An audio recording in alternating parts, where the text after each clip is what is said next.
Buka saja pintu, terus nampak mayat ayahnya sudah kering dalam 3 tulang.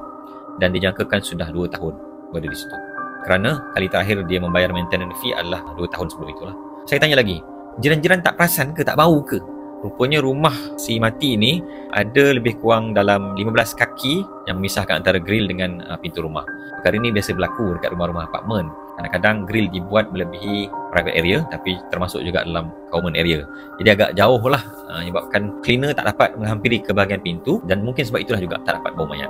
Apabila ditanya pada jiran, jiran tak perasan ke jiran tak bau? Dan jiran kata si mati ini pernah beritahu nak balik kampung. Jadi bila tengok dah tak ada, dah tak cara lah. Dan apabila ditanya, tak ada adik-beradik si mati yang lain? Ayah, ibu atau adik-beradik yang lain?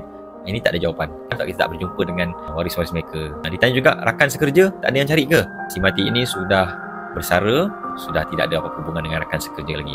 Dan ditanya juga tentang bagaimana dengan karya surau? Perasan tak ketiadaan orang ini? Orang surau pun kata, itulah, dia kata dia nak balik kampung. Jadi bila kami dah tak jumpa tu, kami ingat dia dah balik kampung lah. Rupanya masih berada di dalam rumah.